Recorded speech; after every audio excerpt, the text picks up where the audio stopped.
Muito bom dia a todos, aos presentes, aos que estão online. É um prazer ter-vos a todos aqui. Antes de começarmos esta mesa Património e Identidades, à qual segue Emergência Climática e Adaptação, são, de facto, temas muito atuais e muito prementes. Antes de começarmos então as nossas apresentações, eu queria agradecer aos organizadores do 5º Congresso Internacional de Educação, Ambiente e Desenvolvimento, em particular também ao professor Mário Oliveira, que é meu amigo também, vamos então iniciar as nossas apresentações. Eu pedia, algumas são gravadas, outras presenciais, não sei se há alguma online, deve haver aqui uma, Heterotopias. As gravações não podemos fazer grande coisa, as nossas presenciais, vou pedir a cada um que faça em 10, 15 minutos no máximo. Bem, estes temas que nós discutimos nos congressos são temas do interesse de todos nós, mas parece-me que é um ponto de partida para depois trabalharmos, encontrarmos os nossos pares, pessoas com quem trabalhamos estas temáticas, e lá fora planear projetos de investigação, planear discussões, seminários, congressos, publicações. Portanto, os congressos são, de facto, uma excelente plataforma para conhecermos pessoas que partilham dos mesmos interesses científicos, académicos e de investigação de todos nós. Pronto, sem me demorar muito mais, espero dar-me bem com estas coisas. A gente usa muito o Zoom, até começámos a usá-lo mais por causa da pandemia, mas como a pandemia, entre aspas, parece que já passou, voltamos a ficar um pouco menos familiarizados com este tipo de apresentações. Bem, eu vou começar então por fazer uma apresentação de um trabalho que estou a desenvolver com o professor Bruno Ferreira, na freguesia de Velide, que é uma freguesia que pertence ao concelho de Condeixa, onde nós temos estado a desenvolver um projeto que candidatámos a financiamento sobre, por um lado, a importância do património cultural enquanto vetor da memória para a construção da identidade local. Este projeto pressupõe também a recuperação do património cultural local digamos que o terceiro ponto seria o primeiro, a construção de um roteiro patrimonial e, a partir dele, recuperar algum do património que tem estado mais ou menos abandonado na freguesia de Velide. Então, os objetivos do projeto passam pela preservação, conservação e valorização do património local, inventariação de salvaguarda e divulgação do património imaterial e criação de infraestruturas associativas que dão suporte também ao desenvolvimento deste roteiro, pressupondo a requalificação do Parque Ribeirinho de Velide e o desenvolvimento de atividades culturais e desportivas. Bom, Velide era uma freguesia do concelho de Condeixa que foi agregada com outra, Sebal, em 2013, e faz parte da região do Baixo Mondego. A primeira referência ao nome desta freguesia remonta a 1086, e grande parte do seu desenvolvimento primordial a esta data deveu-se à sua proximidade à cidade de Conímbria, que todos nós conhecemos, romana, que fica muito próxima da freguesia de Velide. Alguns testemunhos patrimoniais encontrados na freguesia. O nosso roteiro que nós propomos desenvolver é um roteiro que pretende percorrer o património cultural do lugar, da freguesia de Velide, atravessa a Igreja Matriz do século XV, Capela de Nossa Senhora da Conceição e Cruzeiro do século XVI, as ruínas do Palácio dos Barata do século XVIII, o Lavadouro, Fontanária, a Mina da Fonte, a escola primária e os marcos territoriais da Coroa Real. Requalificar alguns destes espaços que estão a necessitar de obras, como por exemplo a capela, e criar um centro de artes e ofícios. Como recursos humanos, este é um projeto que foi candidato também a financiamento no âmbito de um programa de apoio rural do programa 2014-2020. Recursos humanos, quem é que vai desenvolver o projeto, como e com que financiamentos? Donativos dos associados, da Câmara Municipal Condeixa, de outras empresas da região, além de que estamos à espera da resposta da proposta de financiamento. Os recursos físicos de suporte é o Centro de Artes e Ofícios, o Parque Ribeirinho, o percurso pedonal e o espaço polivalente, a antiga Junta de Freguesia de Belide. Recursos humanos são, sobretudo, proporcionados pela Associação Etnofolclórica, Pódio das Recordações, na qual ou com a qual também está envolvido o curso de Ambiente, Património e Turismo Sustentável, aqui da Escola Superior de Educação e Ciências Sociais. Nós colaboramos através de estagiários e através também, obviamente, do nosso próprio conhecimento. A dinamização do projeto é dinamizado e dado a conhecer à comunidade através da pós-graduação em Património Cultural Tradicional e Popular Português, através do curso que está aqui em funcionamento, mediante o qual também fazemos alguns seminários, conferências, onde falamos neste projeto, outros eventos mais locais, gastronómicos, feira de artesanato e o trail do território, e depois temos também em setembro um festival anual, que é o Festival Internacional Folclore da Freguesia de Belide. Perdão, como mantê-lo? A nossa preocupação não é só com o presente, nem em recuperar o passado, mas deixá-lo ali sem ele ser usufruído. De facto, o património e o ambiente são para ser usufruídos de forma sustentável.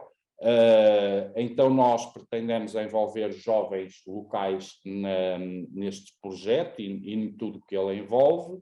Convidamos e estamos a convidar também associados da instituição da Pódio das Recordações para assegurar rotativamente a abertura do Centro de Artes e Ofícios, sobretudo aos fins de semana, feriados, etc. Também a atividade, bem, como noutros tempos,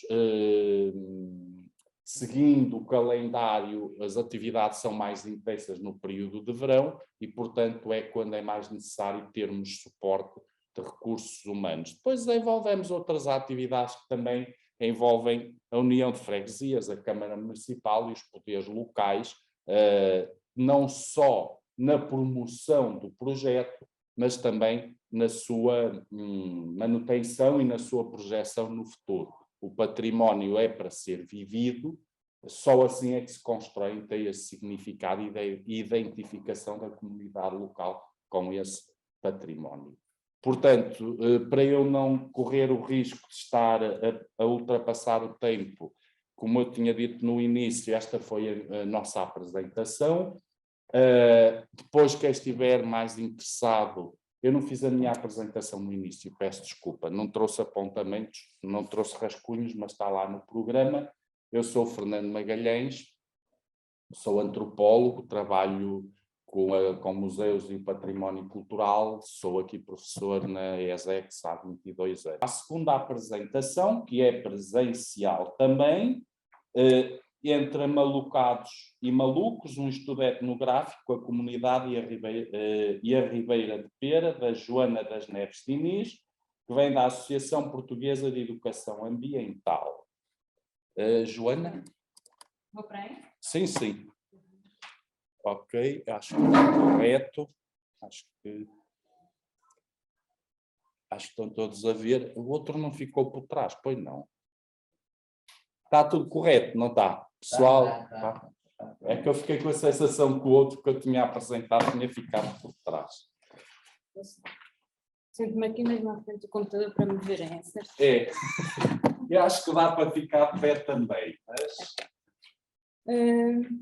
Sim, sou Joana Diniz, sou antropóloga sociocultural, trabalho agora na ASPRE, na Associação Portuguesa de Educação Ambiental, mas este trabalho que eu venho aqui apresentar foi um trabalho desenvolvido na minha tese de mestrado no ISCTE entre 2020 e 2021.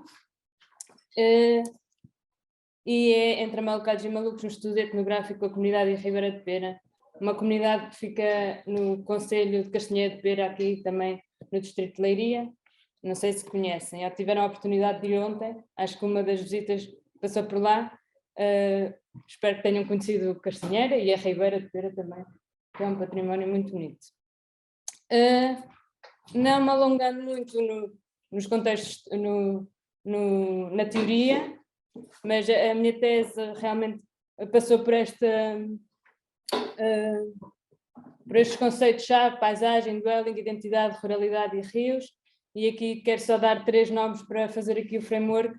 O Tim Ingold, o antropólogo, que nos fala bastante das teorias fenomenológicas, também com as teorias ecológicas da antropologia, e aqui com a teoria do dwelling, mas também com a relação com a paisagem, uma relação que tem de ser aberta, um conceito relacional entre objetos e sujeitos. Depois temos ali Verónica Strang, uma grande referência na antropologia da água, ela que estudou várias comunidades e faz estudos comparativos de várias comunidades indígenas e tradicionais sobre a água nessas culturas. E aqui deixo o terceiro referência, que é o Feral Atlas, que é um trabalho bastante interessante.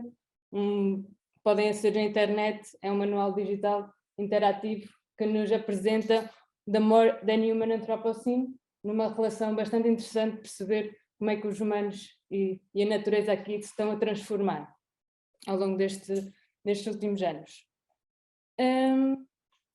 Então, nesta perspectiva sobre a paisagem enquanto conceito relacional, fui trabalhar para a comunidade de Pera, uma aldeia com cerca de 93 pessoas, quando eu comecei a fazer a minha tese em 2020. Bastante pequena, mas é uma das aldeias mais populosas da Castanheira. Pronto, é um concelho bastante pequeno e esta é uma aldeia que é bastante viva. Eu defino esta comunidade como uma comunidade rural, cosmopolita e híbrida, e é nesta definição que se torna interessante aqui perceber os mecanismos de construção de identidade partilhada por uma comunidade heterogénea, definida e marcada por vários movimentos de migração. Primeiramente com a comunidade portuguesa local, ela própria, a grande maioria, foi imigrante alguma vez na sua vida e que trouxe toda essa cultura e essas experiências para o desenvolvimento da comunidade em si, arquitetonicamente, a cultura, as práticas, etc. Mas hoje também é marcada por uma imigração de pessoas muito diversas entre si também, desde os Estados Unidos da América, Canadá, Reino Unido, Bélgica, Chile e Índia, e que hoje habitam esta pequena aldeia. O que torna um contexto bastante interessante aqui entre um contexto heterogéneo bastante interessante. E como é que estes grupos convivem? Será que podemos falar de uma comunidade?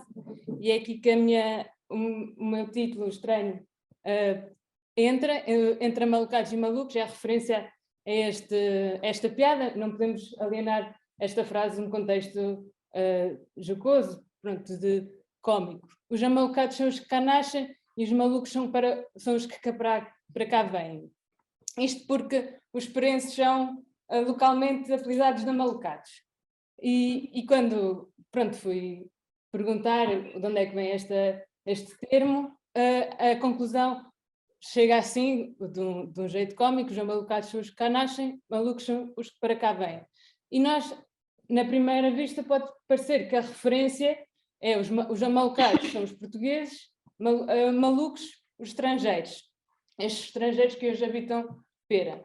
Mas rapidamente esta primeira assunção cai por terra quando o Paulo, que é quem nos diz isto, depois indica o seu próprio pai como o maior maluco deles todos. E simplesmente porque ele tinha nascido e crescido na aldeia ao lado, o Bolo, e só tinha vindo para Pera quando tinha casado. Não cai por terra e que esta diferença entre malucados e malucos, locais e estrangeiros, não pode ser vista como antagónica, mas que indica esta coesão e proximidade. E no meu trabalho, as diferenças entre nacionalidades, línguas, etnias e géneros tornam-se apenas curiosidades para compreender o fenómeno do encontro e que resultam numa comunidade que se expressa e age como tal.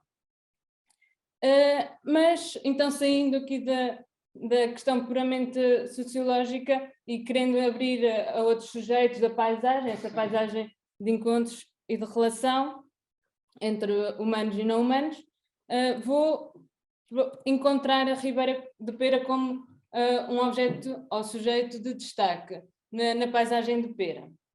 E as minhas perguntas passam a ser: quais são as relações entre a comunidade e a Ribeira de Pera e de que forma esta sociabilidade contribui para o processo de identidade local, de comunidade local. A Ribeira de Pera nasce na encosta sul da Serra da Lousã, em Castanheira de Pera, e vai desaguar no Rio Zézer, em Pedragão Grande.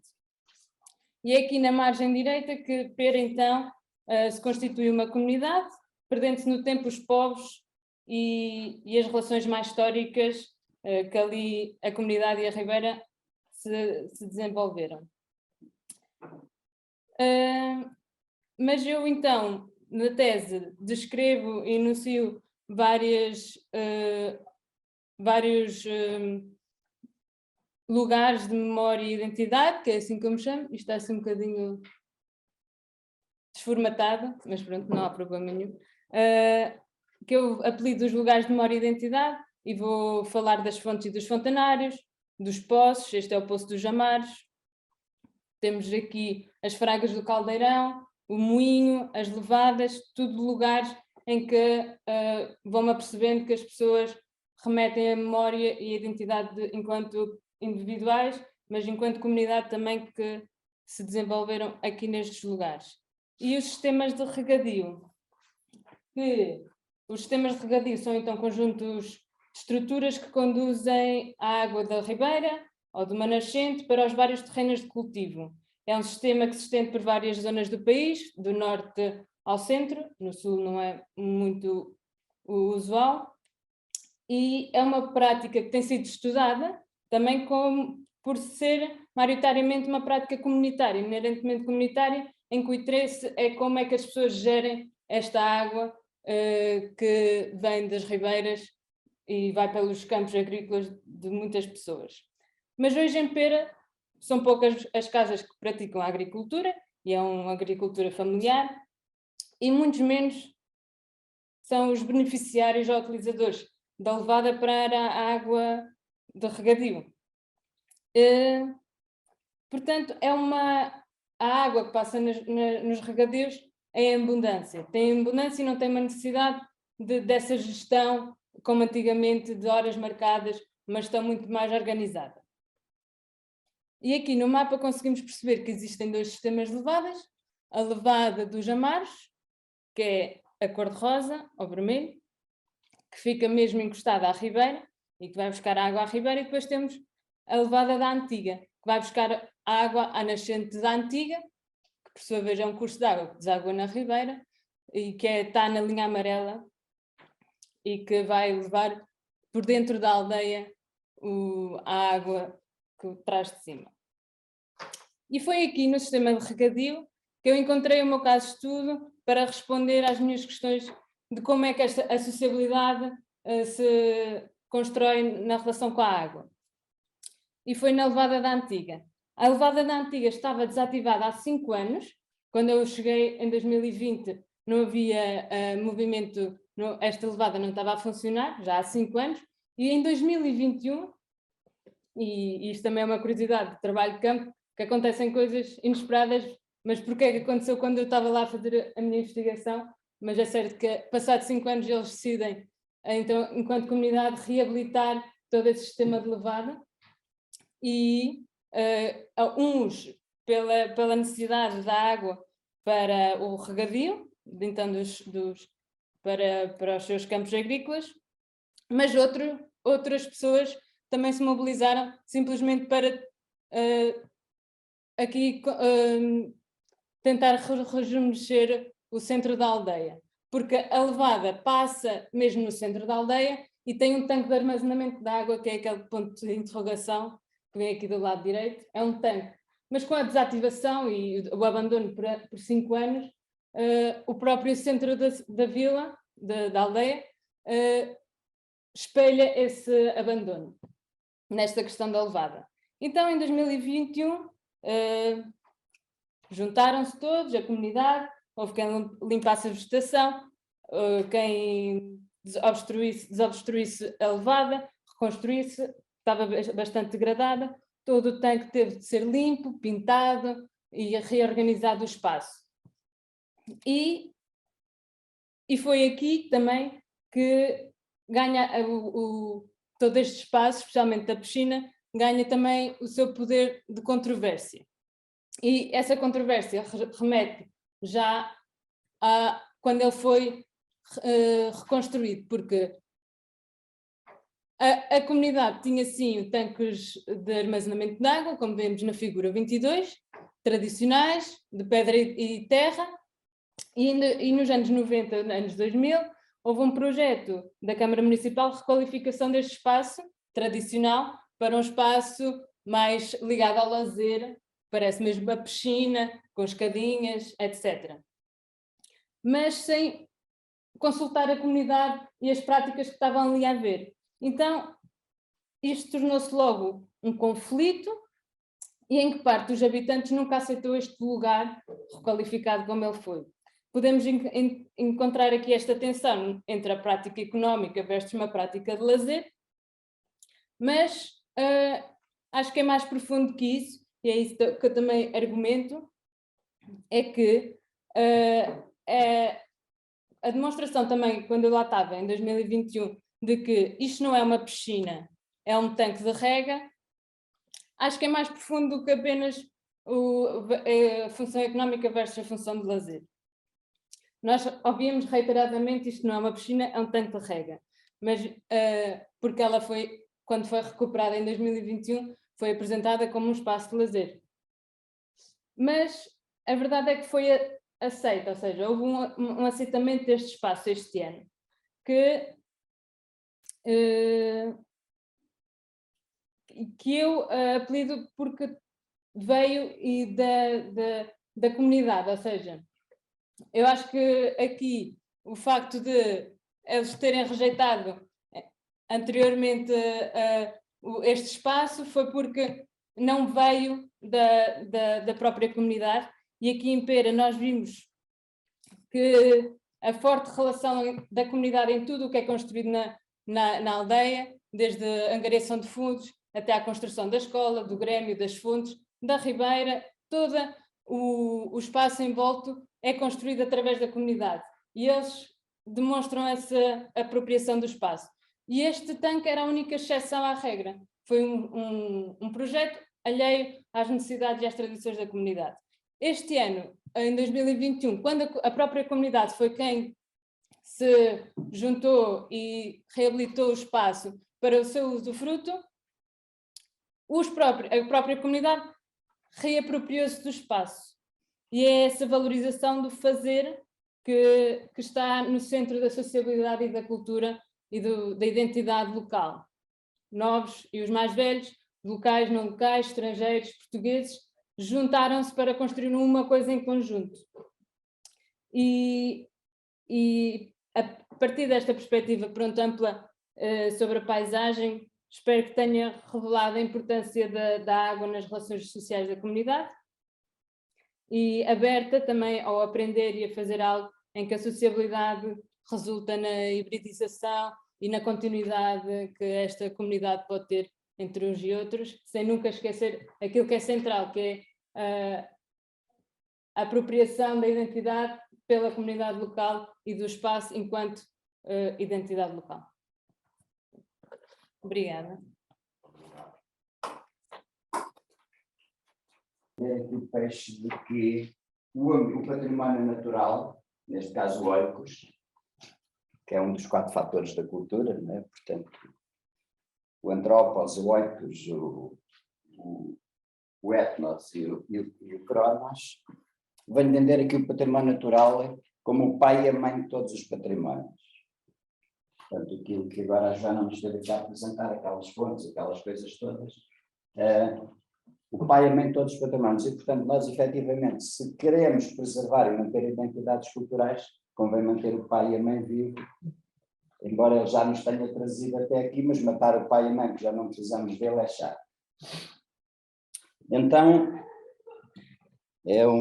agora vamos lá ver se eu acerto na tecla certa. Portanto, aqui muito rapidamente, fazendo aqui uma relação da natureza e da cultura, portanto, no fundo, a natureza como fundamento da cultura, o universo na sua totalidade como, digamos, o mistério do cosmos, o ambiente ecológico e a natureza que nos faz depender de leis físicas e biológicas. Vou andar depressa, porque senão depois não chego ao peixe. Então, se a cultura é tudo o que nós acrescentamos à natureza, a natureza está na base da cultura, não é? Como dizia o nosso velho mestre Mesquitela Lima. Portanto, supostamente, nós somos a única espécie que tem cultura. Ontem, por acaso, estávamos a discutir isso na nossa viagem de estudo, agora aqui há poucos dias, há uns meses, ou o ano passado, portanto, uma equipa de investigadores do Gabão, que estava a estudar um grupo de, já estou a derivar, porque eu espero que estava lá a estudar um grupo de orangotangos, e andava lá uma orangotanga cheia de artrites, porque tem que carregar os filhotes, e a coitada via-se que a macaca que estava cheia de artrites. E então eles ficaram a observar, estavam a observar, mas aquilo nunca tinha sido visto este comportamento. Portanto, ela foi a uma árvore, colheu umas folhas, meteu aquilo na boca, mastigou, até fazer uma pasta. E depois massageou, ou seja, ela arranjou ali um volta à régua. Portanto, nós costumamos questionamos se não estamos já ali na fronteira da cultura. Portanto, aqui dos fatores da cultura, que aqui os meus amigos antropólogos são experts, portanto, temos ali o antropos, portanto, sem nós, sem o indivíduo, não há, sem o etnos também não há, e depois o tempo. Mas o que eu vou falar aqui é do oikos, como fator da cultura, ou seja, o meio ambiente. Pronto, de maneira mais latóicos, é uma palavra grega que quer dizer casa no sentido de habitat. A oikos, a Associação de Defesa do Ambiente, pusemos-lhe esse nome no sentido de ser a nossa casa grande, o planeta Terra. Portanto, a oikos chama-se oikos por causa disto. Mas, portanto, o oikos é o meio ambiente e como um dos fatores da cultura. Então, sendo assim, a cultura é o resultado da interação entre a espécie humana e a natureza. Ou seja, a natureza desafia e o homem, espécie, que ele devia estar a espécie humana, mas eu escrevi espécie humana em cima, que eu já deixei de usar homem. As minhas amigas feministas, algumas das quais oraram aqui no congresso, chegam uma roupa ao pelo. E então, cá temos então aqui o nosso primeiro fundamento, ou seja, a diversidade do oikos provoca uma diversidade de desafios, logo uma diversidade de respostas. Portanto, a diversidade cultural que nós temos no mundo não é porque nos apeteceu, não é porque um tipo estava num sítio qualquer, olha, vamos fazer isto. Não, foi o oikos que o desafiou a fazer. E o desafio do oikos, o desafio do meio ambiente, é que lhe deu uma resposta cultural. Portanto, aquele iglu e aqueles casacos de peles ali do esquimó, não foi porque lhe apeteceu, porque ele estava lá, no Polo Norte, e aquilo estava frio. E ele fazia a casa com quê? Portanto, esta resposta cultural é diferente desta da Amazónia, é diferente desta aqui do deserto do Saara. Temos ali 3 culturas diferentes, não porque apeteceu àquelas pessoas, mas porque responderam aos desafios da natureza. E a cultura foi construída com base naquilo que a natureza lhes permite. E, portanto, o oikos como fator primordial.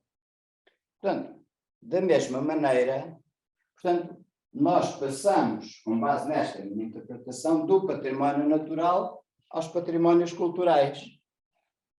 E dos patrimónios culturais à construção das identidades. Cá está então o património, aliás, é o Casmil, não é? O património natural, pai e mãe, todos os patrimónios. Eu tenho aqui diversos exemplos. Ontem tivemos na nossa saída de campo, tivemos aqui neste, o Jorge esteve neste, aqui a Sara vai defender, isto aqui é São Tiago da Guarda, aquele vale que está lá. Então, continuando, há esta relação entre o património e a identidade. Normalmente são entendidos como uma extensão um do outro. A identidade assume-se como uma essência do coletivo humano. O património manifesta-se e subsiste como esse desígnio. Então, eu agora dei ali aquele exemplo dos esquimós e da Amazónia e dos beduínos do deserto do Saara, e agora eu transporto isto para do património natural às identidades locais. E então tenho ali Montezinho e tenho a Nazaré. Eu posso começar ali pelo fim, pelos folclores, não é? Sempre o folclore, a representação, o traço de aspectos culturais, que se não morreram, estão a morrer. Não é muito normal que os lá de cima de Montezinho tivessem a cantar "Não vais ao mar, Tonho, o mar está bravo, Tonho". Não é? De facto, não tem lá mar. E, portanto, o Montezinho, o que é que proporciona? Pastorícia, uma determinada representação folclore, a Nazaré representa outra. Aquelas identidades estão intimamente relacionadas com aqueles oicos, com aquele ambiente natural. E, portanto, volto aqui ao meu ponto de partida, que, de facto, o património natural está na base de todos os outros. Os materiais, os imateriais, os culturais, como lhe quiserem chamar. Então, podemos transportar isto para a arquitetura. Diz-me como é o teu chão, dir-te como é a tua casa. Em Trás-os-Montes, as casas não são de calcário, são de granito. Apeteceu às pessoas fazê-las de granito? Não. Eles tiveram um desafio para responder, que foi o desafio do abrigo. O que é que a natureza lhes proporcionou? Granito. Hoje fazemos todas em betão, concreto, como dizem os nossos amigos do Brasil. Pronto, temos aqui uma de xisto. Temos uma de calcário em Cerveira e temos uma de adobe no Alentejo.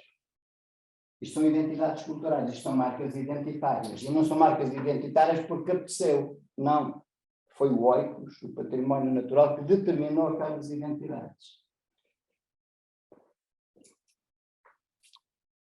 Estas 4 exemplos que estão aqui são todas, neste momento, são todas unidades de turismo. Portanto, foram todas aproveitadas para unidades de turismo. Uma em Trás-os-Montes, outra é na Aldeia da Pena, aquela ali é na Serra da Eira e aquela em Montemor.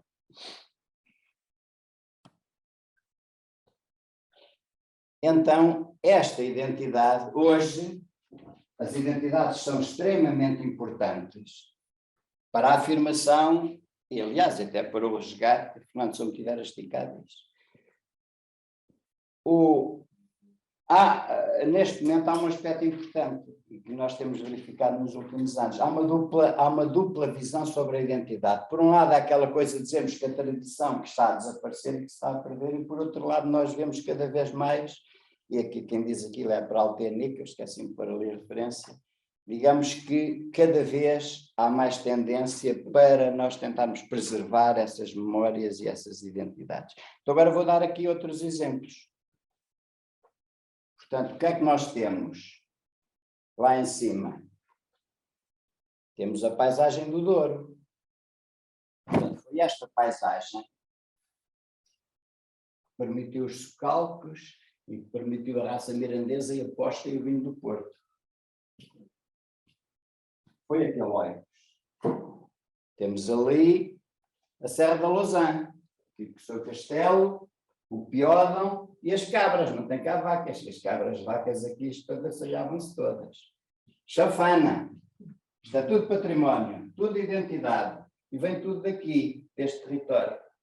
A paisagem alentejana com o seu montado, com as suas habitações, o seu património imaterial dos chocalhos e com o seu porco preto. Tudo isto é identidade e património, tudo isto vem daqui. Isto que temos aqui não podia vir daqui, nem podia vir daqui. Portanto, a identidade tem como mãe e pai o território e o património natural. Daí eu focar sempre que é muito importante nós mantermos a identidade da paisagem, a identidade dos lugares. Portanto, se eu transformar de tal modo, e agora temos aqui exemplos, e depois temos escolhas a fazer. O que é que nós queremos em termos de desenvolvimento local? Eu já estou mesmo quase a terminar, porque eu sabia que isto era curto e que tínhamos pouco tempo. Temos ali o pé no saco, o sabor e a malcata. Tudo sítios com identidade, com património fabuloso. Eu tenho opções. Eu promovo o desenvolvimento local, o desenvolvimento do meu território como base no meu património e na minha identidade, ou eu aposto só na extração da pedra. Ou eu faço uma barragem que me inunda aquilo tudo. Ou eu planto eucaliptos. Temos ali 3 exemplos que são verdadeiros. Portanto, temos a extração excessiva da pedra em bruto. Aliás, vendemos pedra em bruto para a China e depois importamos as campas. Portanto, isto é completamente uma política terceiro-mundista, sem ofensa, para os países em desenvolvimento, mas eles não desenvolveram porque as estratégias coloniais e neocoloniais baseiam-se em buscar matérias-primas. E é o que nós estamos a fazer. É o que nós estamos efetivamente a fazer. E nós ali no sabor, a aposta foi naquela barragem então, muito polémica, agora até dizem, agora temos falta de água, a barragem dá um jeito também, não sei o quê. Pronto, e o que é que temos ali à volta da Malcata? O último lince, por acaso, morreu por acidente, mas não, o território do lince basicamente foi completamente devastado pela eucaliptização. Portanto, são escolhas que temos que fazer.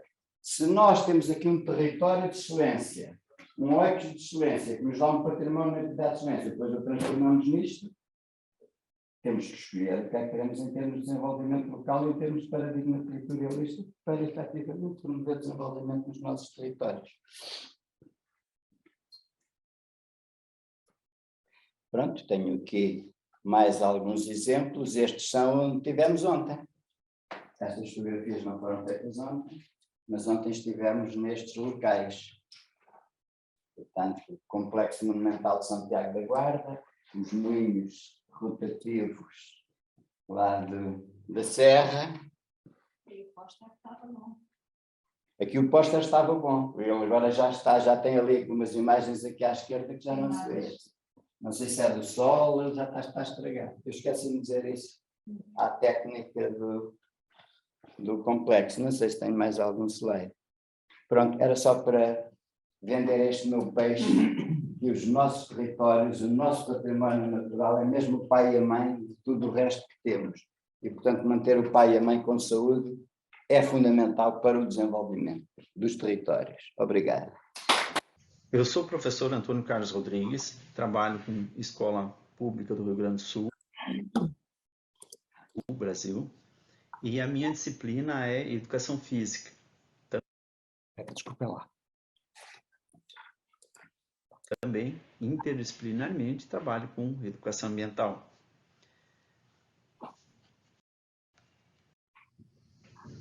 O projeto Seival e os Caminhos de Garibaldi é um projeto que se iniciou durante a realização de um outro projeto anterior, chamado Projeto Navegar, Rio Passo Fundo, da Nascente ao Mar, com o objetivo de conscientização ambiental e os cuidados com a água, em 2013, organizado pelo GESP, que é o Grupo Ecológico, e o Instituto Estadual Cecília de Costa, que eu trabalhava, na construção de embarcações para a descida do Rio Passo Fundo, com alunos do ensino médio utilizando materiais reciclados, como garrafas PETs, guarda-chuvas e sombrinhas, e a gente viu a importância do impacto visual que tem esse barco, as velas e o nosso trabalho.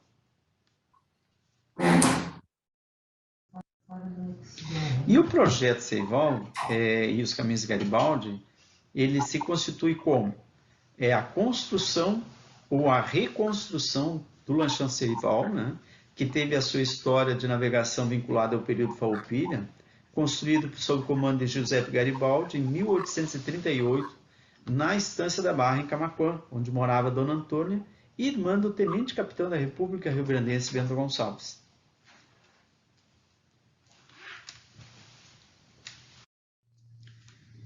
A história do barco Seival, a embarcação mais emblemática do período Farroupilha, ficou muito conhecida mundialmente pela grande façanha de Garibaldi transportar os lanchões Farroupilha por mais de 100 quilômetros, puxado a bois e carroças, fugindo da marinha imperial, que impedia a saída deles para o mar pelo canal do Rio Grande. Então, eles puxaram esses barcos com bois e largaram distante dali da entrada pela saída ou pela barra do rio Tramandaí. Dali, seguiram para a laguna e fizeram parte do processo da tomada de laguna, comandada pelo Garibaldi no lanchão Seival. O projeto Seival e os Caminhos de Garibaldi teve por objetivo reconstruir o barco Seival e colocá-lo como ferramenta pedagógica para estudos, promover história, reconstruir conhecimentos e trabalhar a sensibilização dos cuidados com a água, né? Navegando pela Lagoa dos Patos e os rios que são contribuintes da lagoa, para fomentar também o turismo, propiciar a educação, cultura e lazer às comunidades locais, bem como desenvolver e divulgar projetos socioambientais, culturais nas regiões ribeirinhas. A cidade escolhida para a reconstrução do barco Seival foi Camaquã. É a cidade original que foi organizada a Marinha Farrapos. Para tanto, criamos uma associação chamada Associação Socioambiental Amigos do Seival. Tivemos o apoio do Núcleo de Pesquisa Histórica de Camaquã e também da Prefeitura Municipal, que nos cedeu um espaço público onde antigamente era um corpo de bombeiros, e nesse espaço a gente começou a organizar para a reconstrução dessa embarcação. Aqui aparecem algumas imagens do primeira madeira colocada, que seria a nossa quilha para a construção do barco.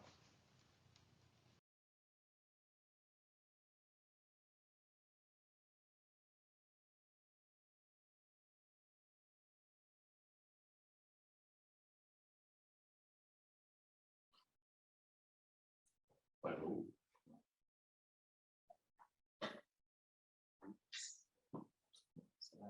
Se calhar parou. Posso dar uma pausa? Pois. Dar uma pausa tática. Parece uma pausa um bocado comprida, não é?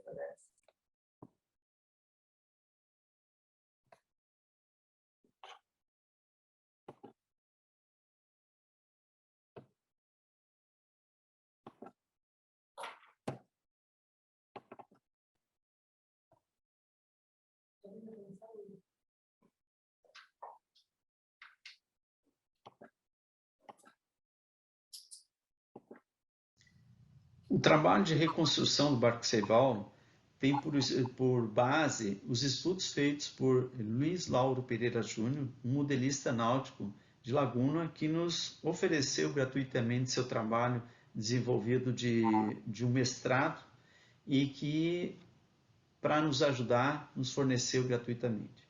A madeira do barco foi devidamente licenciada e certificada pelo IBAMA.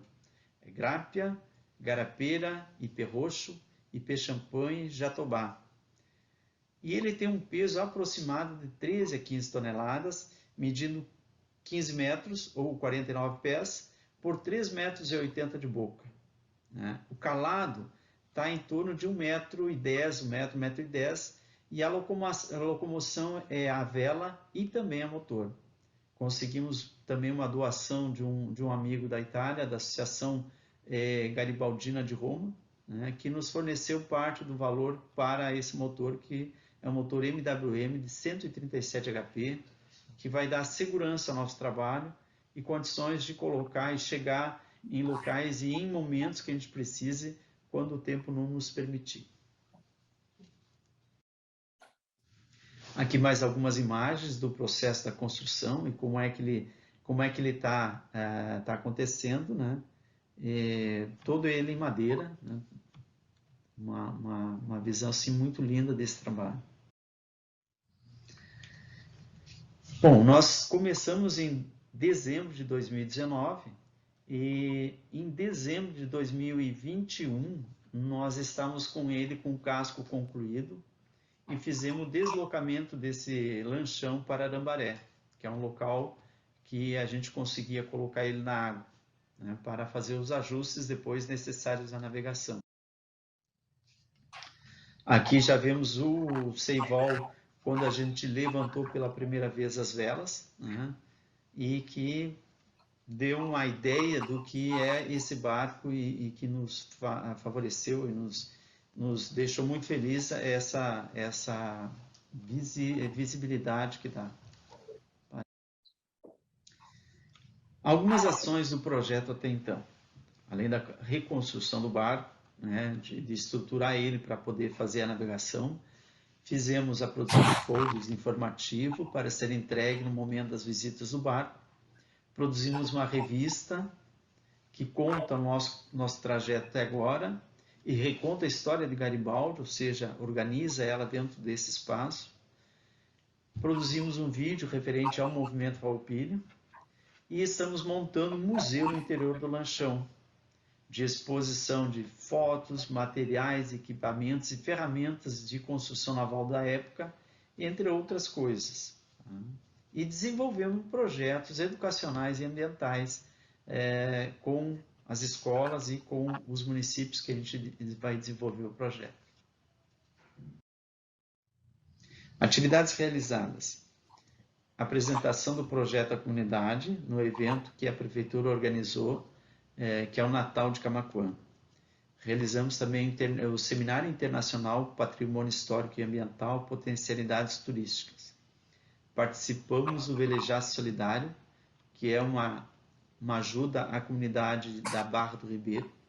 Fizemos mutirão de limpeza na Ilha do Presídio e participamos de um evento histórico de Laguna, que é a Tomada de Laguna, além de um evento histórico-cultural na Ilha do Presídio, em Guaíba. Aqui tem algumas imagens do evento criado pela Prefeitura de Laguna, Governo do Estado de Santa Catarina e a Fundação Anita Garibaldi de Laguna. Aí aparecem as imagens da nossa apresentação, nosso barco e algumas cenas desse trabalho realizado em Laguna. E entre os projetos educacionais e socioambientais que já realizamos, primeiro, museu, um olhar sobre sua história e seu patrimônio, projeto Conheça a Sua Cidade, Mãos na Terra, Resgatando Histórias, roteiro Farroupilha em Camaquã, Rio Grande do Sul, e projeto Vivenciar para Preservar.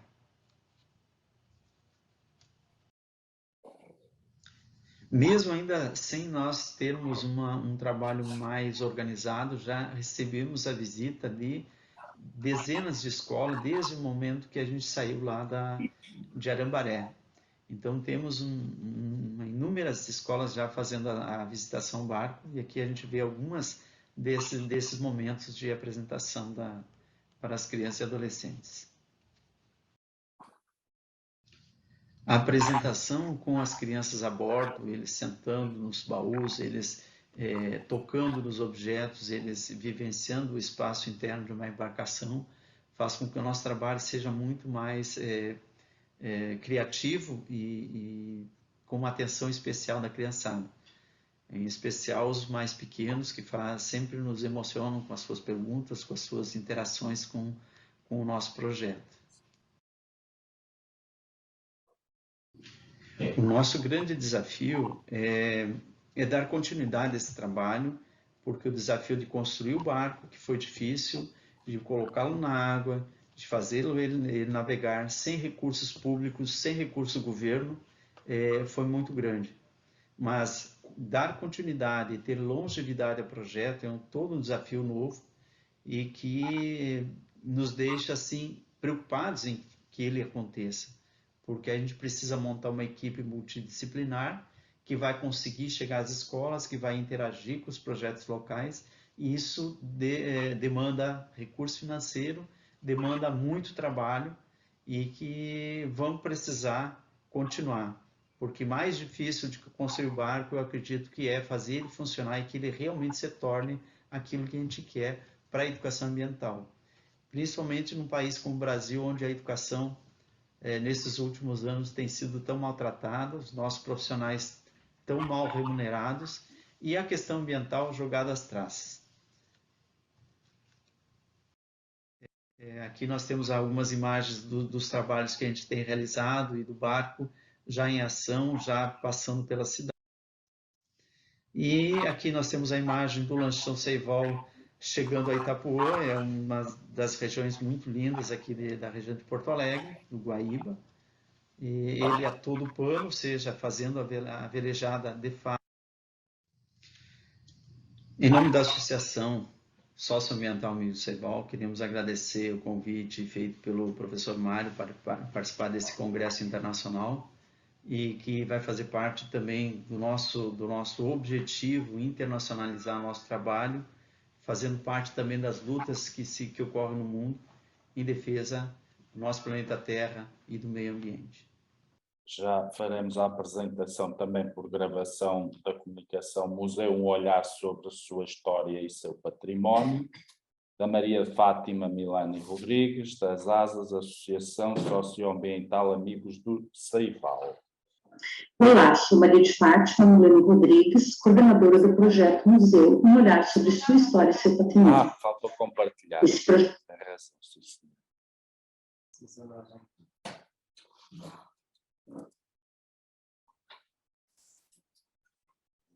Acho que está lá em cima no azul. Se clicares lá em cima da tela, aí Não, foi este. Não. Pois isto tem que ser aqui. Eu já abri isto. Tem que ser compartilhado. Não, já estava. agora já está.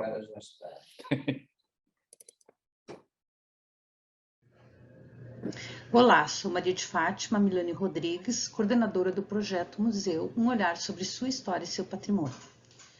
Esse projeto foi proposto pelo ASAS, Associação Socioambiental Amigos do Ceivol, através da Lei Aldir Blanc 14.017 de 2020.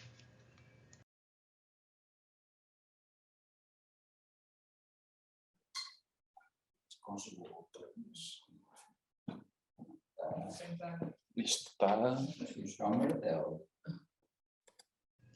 O objetivo desse projeto é desenvolver o sentido de pertencimento, identificando assim no contexto social e histórico e reconhecendo os espaços públicos como seus. Sensibilizar os alunos da importância de se preservar os patrimônios, promover a valorização das referências culturais da sua região e identificar os bens patrimoniais existentes, conhecendo a história dos mesmos. O público-alvo foram alunos de 4º ao 9º ano do ensino fundamental de escolas públicas e privadas das cidades ribeirinhas da Lagoa dos Patos, do estado do Rio Grande do Sul, no Brasil. Tivemos adesão de 7 escolas, 6 escolas públicas, sendo 5 municipais e 1 estadual, e 1 escola privada. Tivemos 21 turmas, em média 30 alunos por turma, totalizando 630 alunos.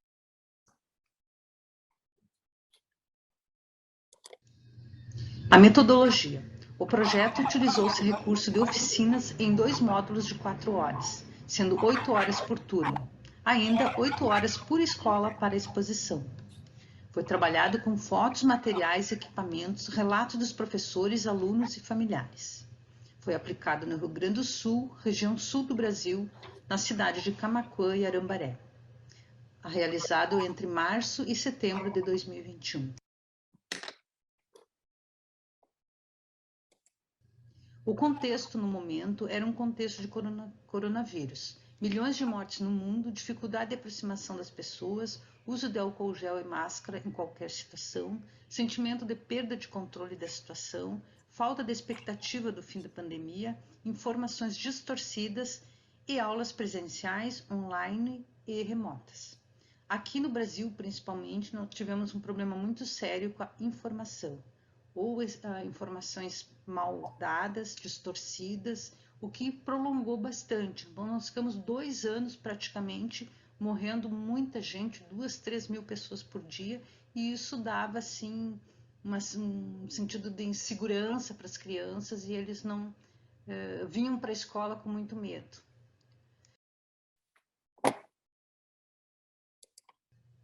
As oficinas, então, o módulo 1, um olhar sobre a pessoa e o ambiente, onde eu estou inserido, na família, na escola, o bairro, o que existe ao meu redor.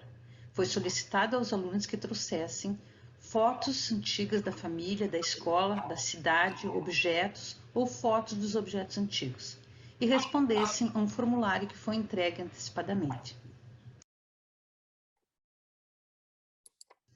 Em sala de aula, cada aluno falava sobre o contexto de suas fotos, o ano que foi tirado, o grau do parentesco, a idade das fotos e objetos, o local onde foi tirada a foto, a quem pertencia o objeto e a utilidade desse objeto, para que servia ou ainda serve, né?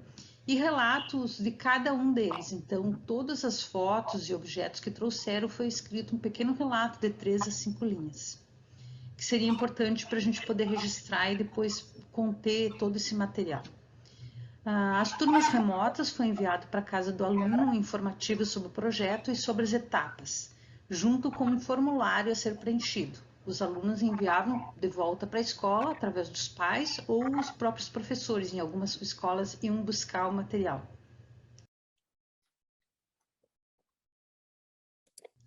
Nas aulas virtuais, os alunos apresentavam de forma virtual a sua foto, o seu objeto e falavam as mesmas coisas, né, sobre as fotos. Quem era, de onde que era, qual a idade da foto, quem era a pessoa que estava lá, se era parente, se não era. E também depois enviavam por WhatsApp ou por e-mail aos professores.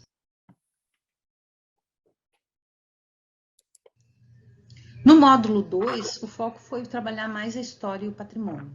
Fatos importantes ocorridos na cidade, como a cidade se formou, pontos turísticos, casas antigas, igrejas, contos, festas religiosas e lendas que a família tinha na memória.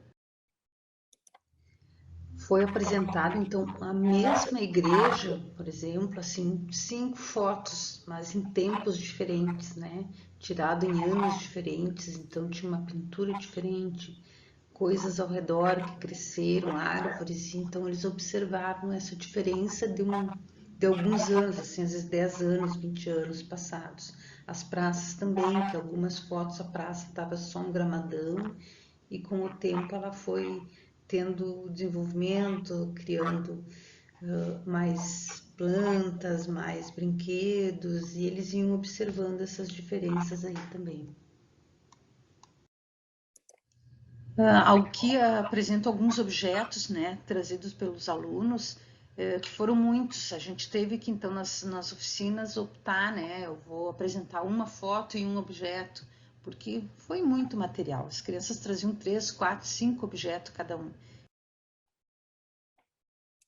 Então, muitos alunos trouxeram brinquedos infantis que eram dos seus pais, né? Caixas de ferramenta, teve um menino que trouxe uma caixa que era do seu bisavô, que era sapateiro, e eles tinham muito orgulho de guardar esses instrumentos até hoje. Ferro de passado, diversas épocas diferentes, então foi bem interessante, inclusive teve objetos que vieram, muitos, mas de tempos diferentes, né? Do bisavô, do avô, dos pais utilizados hoje, então a gente podia fazer uma comparação até da evolução daquele objeto.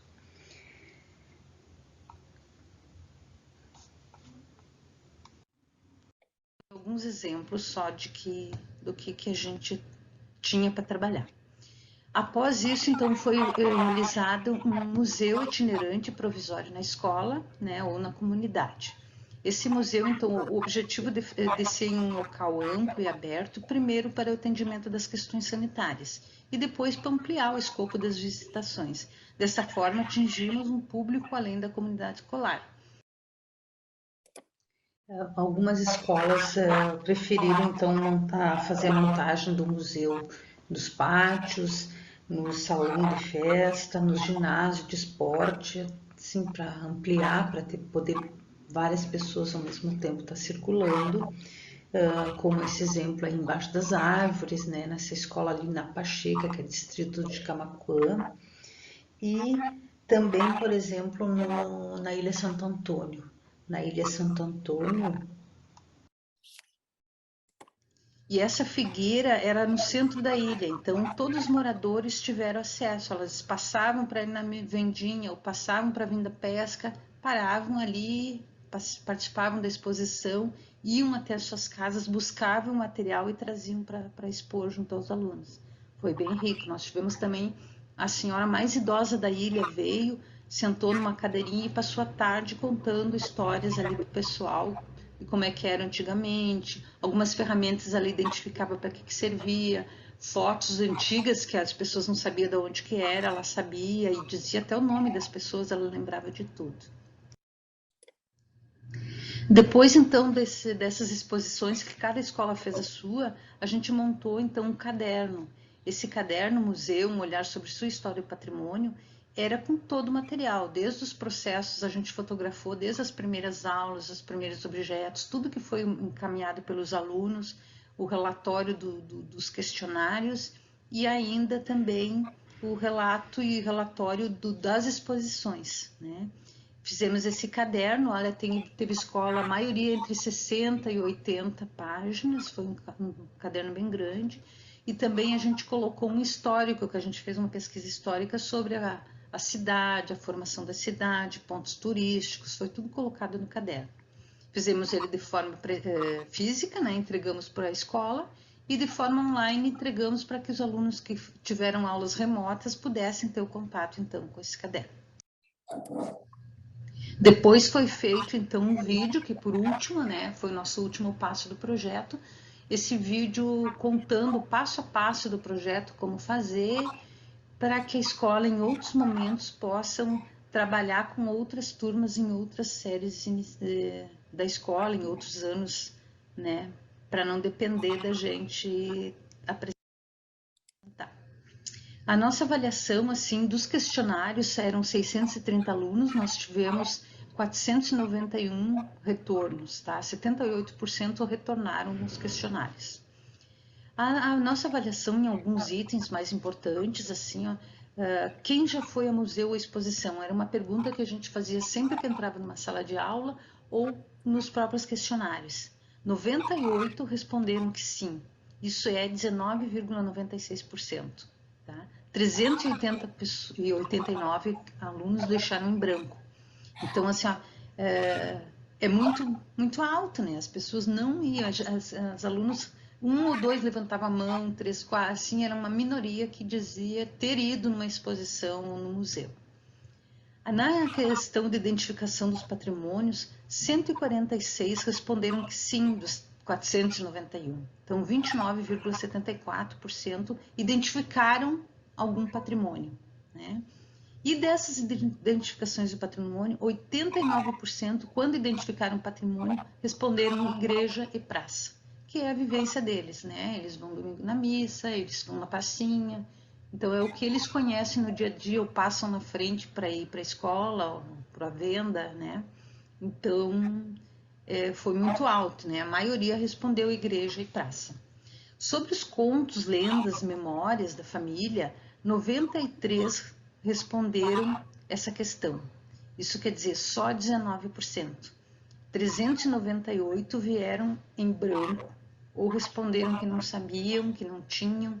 Mas assim, a gente chegava ali no final do questionário, que era das últimas questões, estava sempre em branco, sempre em branco. Né? E isso mostra, sim, que as questões mais culturais, né, não estão sendo conversadas nem passadas de pai para filho. Ponderamos a questão do tempo, né? Para poder aproveitar mais o tema, é necessário disponibilizar mais horas, né? 4 horas foi muito pouco, 8 horas juntando os 2 módulos, não deu para trabalhar muita coisa, porque os alunos trouxeram muitas fotos e muitos objetos, então cada um acabava escolhendo um objeto, não tinha a condição de apresentar tudo. Muitos alunos não reconheceram o cinzeiro, principalmente alunos de 4ª, 5ª série, 6ª série, os menores.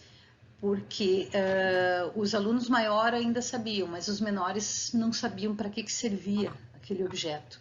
E isso a gente demonstra uma mudança de cultura, né? Porque, sei lá, 20 anos atrás, o cinzeiro fazia parte dos móveis e utensílios da família. E hoje muitas crianças nunca tinham visto, não reconheciam ele como um objeto da família. Quanto ao atingimento de objetivos, né, pensamos que nós perpassamos no contexto da comunidade escolar, deixamos uma sementinha. Para muitas crianças, esta foi a primeira experiência. Vivenciaram e participaram e desta forma despertamos a curiosidade. Mas observamos que há muito ainda a ser feito. A proposta para que os alunos olhassem suas fotos, seus objetos, sobre a sua história das suas famílias nesse momento, principalmente nessa pandemia que estava deixando todo mundo muito triste, enlouquecido, inclusive, e tornou-se uma atividade de integrar e de conhecer mais profundamente as suas origens. O hábito de conversar em família sobre a história e os acontecimentos, os fatos ocorridos com seus pais, auxilia na formação, né, de um ambiente de confiança e o contato através das suas próprias histórias. Porque sempre quando falam em história, parece que é aquilo que está no livro. Então, os pais contando as suas próprias histórias, as suas experiências para os seus filhos, estão reforçando, né, e passando a cultura adiante. Então, este foi o nosso trabalho, o Projeto Museu, um olhar sobre sua história e seu patrimônio. Agradeço, então, ao professor Mário Oliveira pelo convite e pela oportunidade de estarmos apresentando esse projeto. Eu deixo aqui o nosso WhatsApp e o e-mail para qualquer contato que eu possa responder. Quem tiver interesse pode me enviar, que estou respondendo. Obrigada. Bom dia no Brasil, boa tarde já em Portugal, em Leiria. Queria começar por cumprimentar a organização, em especial Mário, Nuno e Manuela.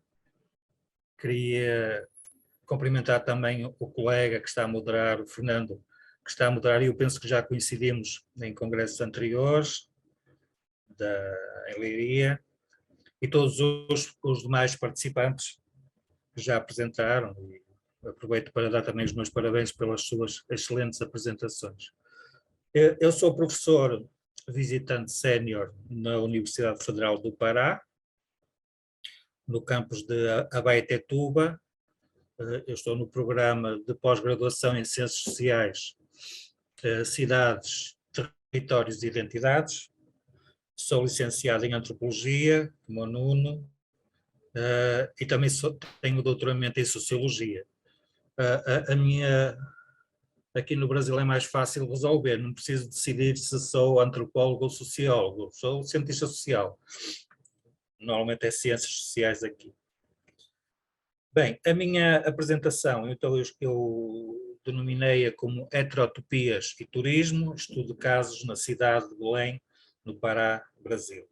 Esta apresentação, esta pequena apresentação, enquadra-se na pesquisa que estou a desenvolver atualmente, que é sobre a gastronomia da cidade de Belém, do Pará, enquanto fenómeno turístico e património cultural e material.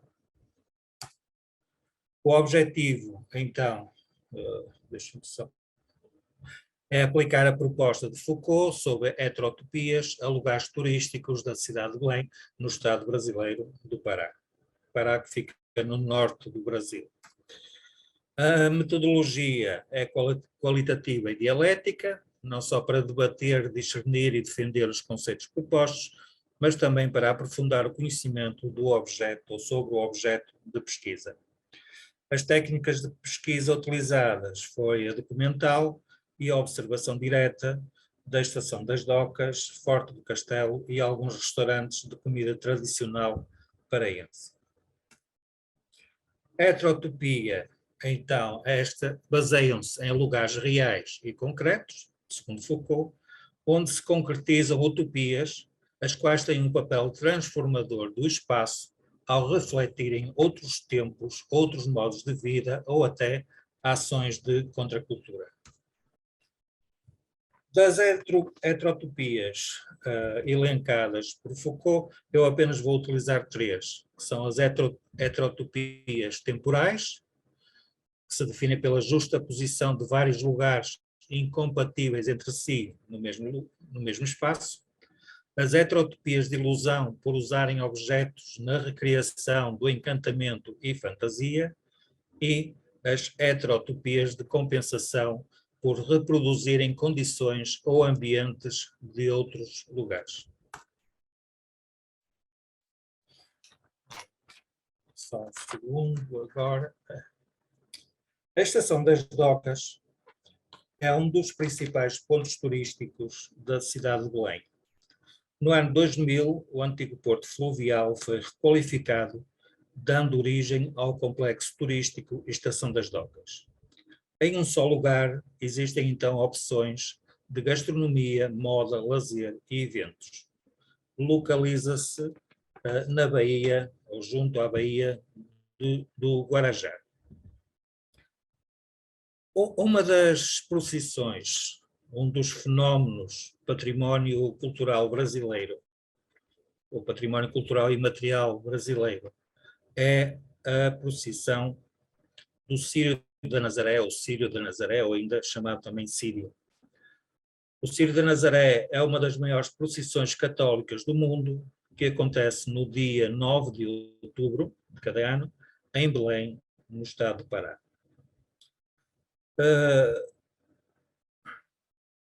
Esse Círio, e o que nós vemos aí na imagem à esquerda, não é? Essa corda do Círio, é um exemplo, eu considero que é um exemplo de heterotopia temporal. Então, esta exposição da corda do Círio na Estação das Docas. Trata-se de um símbolo religioso colocado num ambiente laico e turístico. Ou seja, só se coloca na Estação das Docas esta corda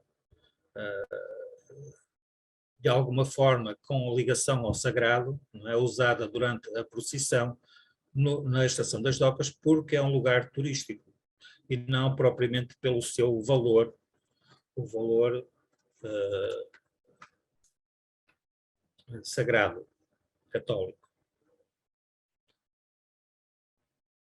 Na imagem à direita, embaixo à direita, temos o Forte do Castelo ou o Forte do Presépio.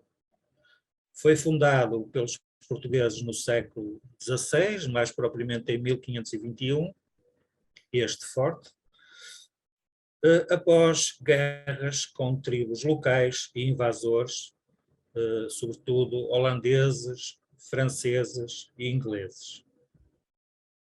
Ao ser transformado em museu, quer como monumento, quer pelas peças de artilharia expostas, ou ainda pelo seu núcleo museológico, com a exposição de peças indígenas e portuguesas do século XVI, também classificamos este espaço como uma heterotopia temporal. Na imagem acima, à direita, temos o restaurante Point do Açaí.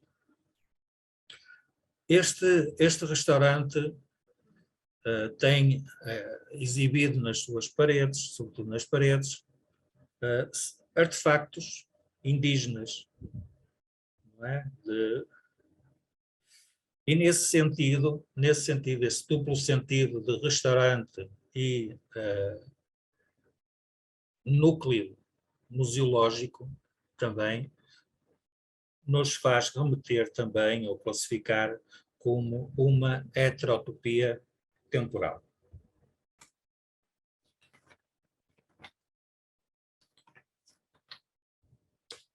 Heterotopias de ilusão encontramos no complexo Estação das Docas, devido à sua ligação à Baía do Guarajá, às luzes naturais e artificiais e às peças museológicas existentes neste espaço. Não é? Tem várias porcelanas do século XVI, XVII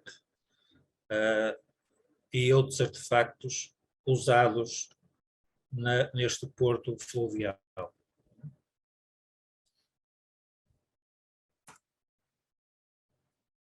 O terceiro tipo de heterotopia que tratamos neste artigo, então nesta apresentação, são as heterotopias de compensação. Temos aqui dois exemplos. temos uma fábrica da cerveja, que é um lugar não só para a produção, mas também para o consumo na própria Estação das Docas. E temos a olaria indígena exposta no Forte do Castelo, ou Forte do Presépio. Não é? São, então, heterotopias de compensação. Para concluir, as heterotopias propostas por Foucault permitem compreender a dualidade, ou, se quisermos, a pluralidade dos espaços ou da própria realidade, a fragmentação estética em detrimento do ético ou das verdades eternas e imutáveis de acordo com a pós-modernidade, mas também pode ser lido através da ambivalência criticada pela modernidade, segundo Bauman. Estes espaços devem ser compreendidos a partir das suas ambiências multifacetadas, uma vez que os destinatários também são diversos, como residentes, visitantes ou turistas. São espaços, então, em que temos a presença do local, mas também o global através do turismo, em que o local se globaliza e, dessa forma, o global inclui o local. Essas foram as referências utilizadas. Agradeço muito a oportunidade por apresentar e também de rever pela imagem Mário e Nuno de passagem. E espero daqui a 2 anos estar em Leiria para apresentar presencialmente as minhas investigações. Muito obrigado. Passamos então agora para o painel Emergência Climática e Adaptação. Será apresentada por gravação a comunicação e influência das alterações climáticas na estrutura e nos serviços dos ecossistemas em povoamentos florestais na região centro de Portugal. Raul Gonzalez, Beatriz Fidalgo, da Escola Superior Agrária de Coimbra. Bom dia, meu nome é Raul Salas Gonzalez, eu trabalho no Politécnico de Coimbra e desde já gostaria de agradecer aos organizadores deste congresso por dar-nos a oportunidade de apresentar nosso trabalho. Nosso trabalho está relacionado com as alterações climáticas e como estas podem ter uma influência na estrutura e nos serviços dos ecossistemas em povoamentos florestais na região centro de Portugal. Os agentes naturais de distúrbio, tais como as pragas, as doenças, as tempestades, cada vez são mais frequentes na Europa e em Portugal. Se sabe também que estes agentes de distúrbio estão fortemente ligados ou relacionados com as alterações climáticas, é decir, quero dizer que cada vez são mais frequentes e terão maior intensidade como consequência dessas alterações climáticas. Por outro lado, se sabemos que a expansão da área florestal, que também está ligada com una silvicultura em que simplifica a estrutura e composição desses povoamentos florestais, torna estes povoamentos florestais muito mais vulneráveis a estes agentes de distúrbio. Portanto, uma vez que estes agentes de distúrbio acontecem, gostaríamos de compreender, de entender como é que está a evoluir a sucessão ecológica neste tipo de povoamentos. E esta informação poderia, obviamente, ajudar a construir estratégias de gestão que permitisse, de alguma forma, mudar a forma de gestão desses povoamentos para torná-los mais resilientes. Dentro destes problemas de distúrbio, para além da presença dos agentes, temos também a exploração das árvores que ficaram em pé depois destes distúrbios, que são conhecidas como salvados. A exploração destas árvores também traz como consequência uma redução ou uma diminuição da capacidade de recuperação florestal em termos de regeneração e em termos de biodiversidade. Na Serra da Lousã, entre 2009 e 2011 foram detectados alguns focos do nemátodo da madeira em Pinheiro Bravo e, portanto, A partir dessa época foram realizados diferentes cortes sanitários, cujo objetivo era, obviamente, controlar este nemátodo. Mais recentemente, entre 2013 e 2018, houve duas fortes tempestades que atingiram os povoamentos florestais em toda a região centro e, em particular, na Serra da Louçã. Assim, os objetivos do nosso trabalho, sim, é compreender de que forma estes agentes de distúrbio na Serra da Louçã podem ter alguma influência nos serviços dos ecossistemas, em povoamentos de pinheiro bravo puros e mistos. Nós queremos responder essencialmente a estas 4 perguntas. A primeira, será que a estrutura e a composição dos povoamentos remanescentes e dos povoamentos originais são diferentes? A segunda, o volume de madeira e o armazenamento de carbono das árvores mortas difere entre os povoamentos estudados? Terceira questão, a regeneração difere em abundância e composição de espécies? E por último, se a biodiversidade do subcoberto em termos de composição e estrutura difere. Nosso trabalho foi desenvolvido na Serra da Louçã. Esse município tem uma extensão de 138 km².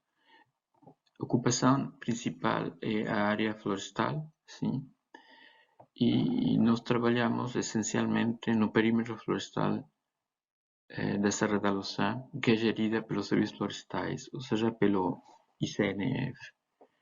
Aqui neste fragmento da fotografia aérea, mostro os 4 povoamentos florestais que foram estudados, das 3 áreas. O primeiro está, todos estão a uma altitude entre 600 e 700 metros de altitude, portanto não há uma grande variação entre eles em termos de altitude. Em termos de exposição, sim há.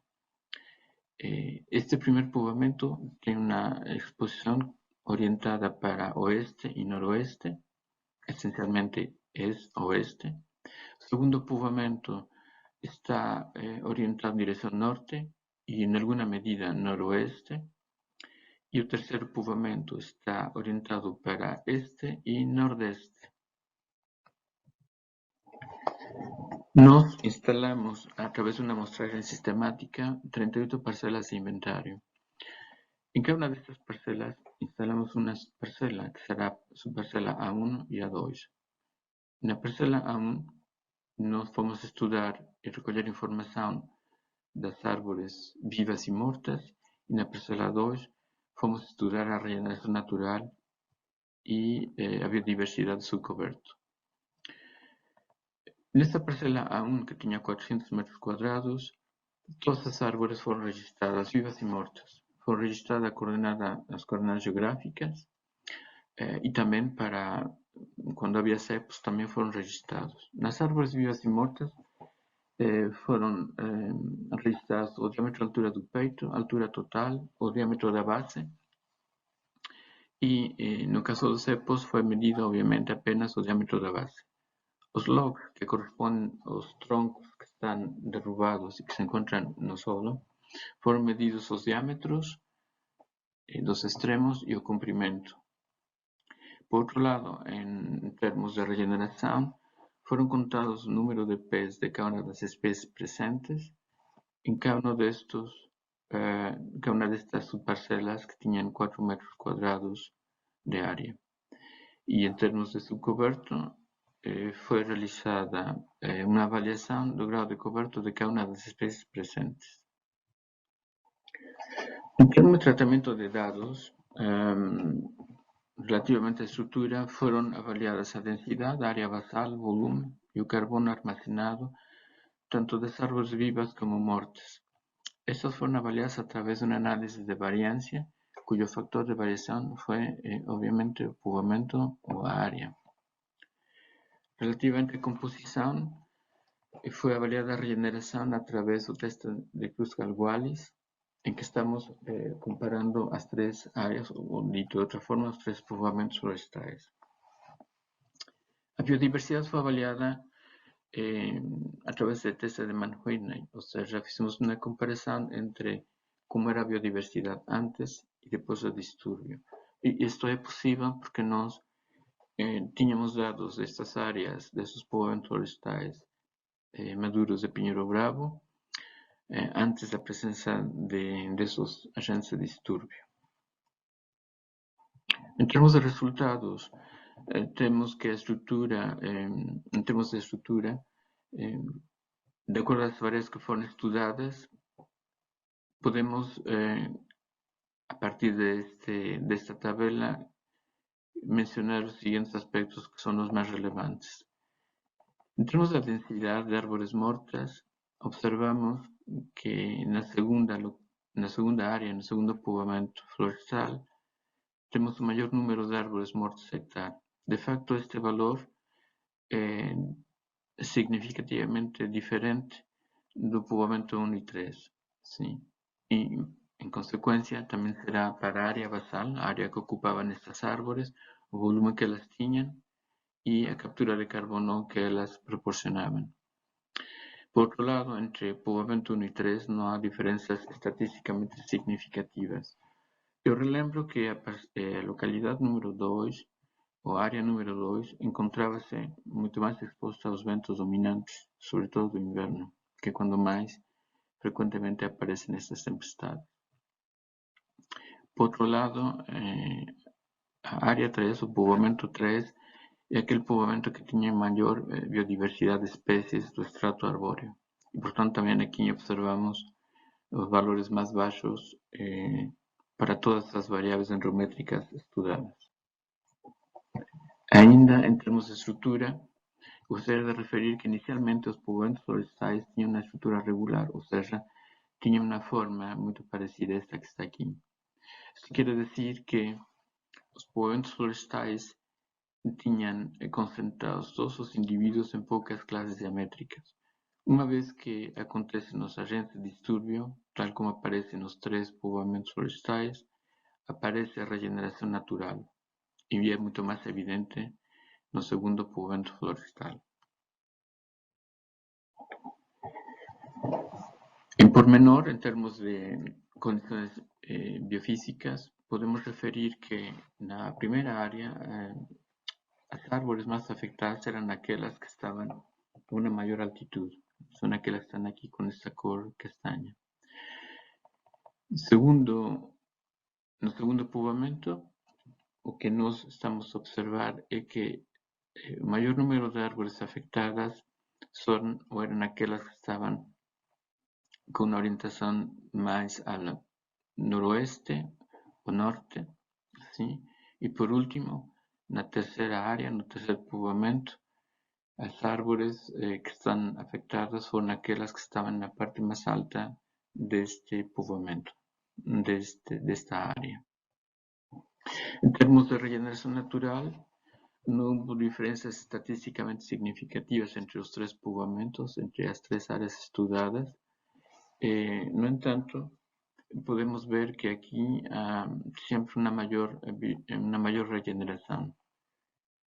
Haverá também que referir que neste povoamento florestal aparecem espécies exóticas, invasoras, como são as acácias, e que em termos produtivos de conservação, etc., são realmente pouco interessantes. Desde o ponto de vista da biodiversidade, nestes 2 índices estudados, o índice de Shannon e o índice de Hill, observamos que, relativamente ao índice de Shannon, antes dos problemas de distúrbio, a biodiversidade era relativamente elevada para povoamentos de climas temperados, estava por volta de 2 ou acima de 2. Uma vez que aparecem estes agentes de distúrbio, a biodiversidade cai de forma significativa, portanto, em termos estatísticos, estas diferenças são significativas, tanto para Shannon como para o índice de Hill. Agora, em termos do índice de Hill, o que observamos antes do distúrbio é que havia maior número de espécies e uma maior equidade em termos de abundância de cada uma delas. Depois do distúrbio, há menos espécies, como podemos ver aqui, obviamente, e também observamos que uma maior dominância das poucas espécies presentes. Tanto em termos de biodiversidade, se há um efeito devido aos problemas de distúrbio. Como conclusão, posso referir que os agentes de distúrbio se produziram alterações na estrutura dos povoamentos florestais. A utilização desta prática dos salvados obviamente terá uma consequência em termos da redução da recuperação florestal, lá está, em termos de regeneração natural e da biodiversidade no subcoberto. Estes problemas de distúrbio de alguma forma estão a favorecer a entrada de espécies oportunistas, neste caso espécies invasoras, como já referi, são as acácias, e que necessariamente haverá que implementar estratégias de silvicultura para poder controlar estas espécies ou outras que também podem ser de pouco interesse nos sistemas florestais em Portugal.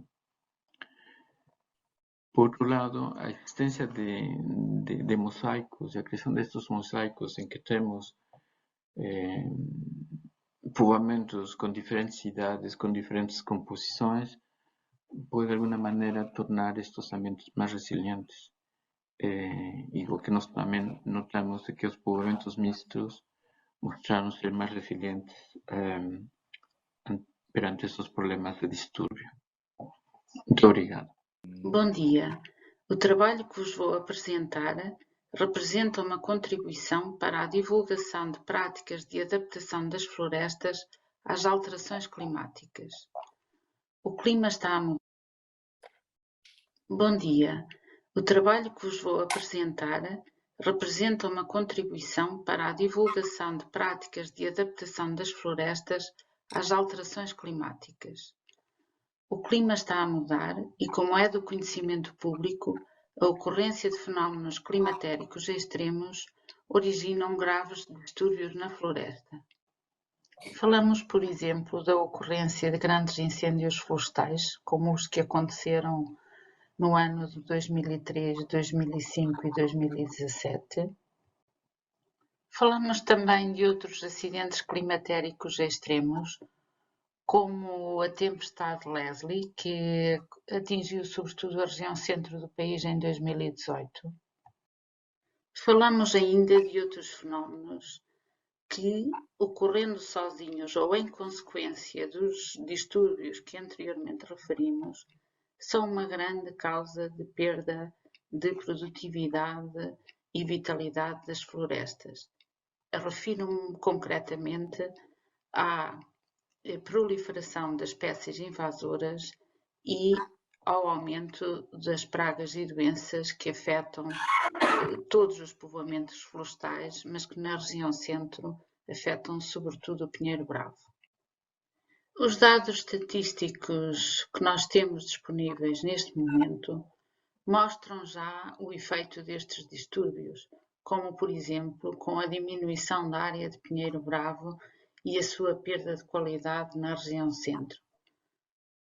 De facto, e como pode ser verificado no gráfico que vos apresento, há um aumento muito significativo de povoamentos mistos dominantes e mistos dominados que correspondem a povoamentos com baixos níveis de gestão, muitos deles com origem exatamente em acidentes climatéricos extremos. Esta preocupação é sentida pelos responsáveis políticos, quer a nível nacional, quer a nível europeu. De facto, a nova estratégia para as florestas reconhece a necessidade urgente de construir abordagens adaptativas à regeneração das florestas e à gestão dos ecossistemas, define como objetivo o de adaptar as florestas europeias às novas condições criadas pelos extremos climáticos e pela elevada incerteza provocada pelas alterações climáticas e afirma que esta é uma condição prévia para que as florestas continuem a desempenhar as suas funções socioeconómicas e para assegurar a existência de zonas rurais vivas e prósperas. Apesar desta preocupação ser transversal aos decisores políticos, cientistas e público em geral, a verdade é que faltam ferramentas que ajudem os gestores florestais a realizar a aplicação prática destas medidas. Por este motivo, o projeto F4F, que tem um caráter eminentemente demonstrativo, inclui 2 projetos pilotos preocupados com esta problemática. Estes projetos têm como objetivo demonstrar práticas que aumentem ou sustentem a produtividade dos povoamentos e das suas funções de regulação e suporte e demonstrar a capacidade de diversificar a floresta com espécies alternativas. Contudo, isto não é uma tarefa fácil, uma vez que em Portugal não existem povoamentos ou redes de parcelas demonstrativas com ensaios de longa duração onde possam ser estudados estes efeitos. Assim, a única solução encontrada foi encontrar ou selecionar povoamentos com uma gestão continuada desde há muito tempo e que constituam bons exemplos de gestão, quer no passado, e que nos permitam agora recolher evidências sobre quais as melhores práticas de gestão adaptativa.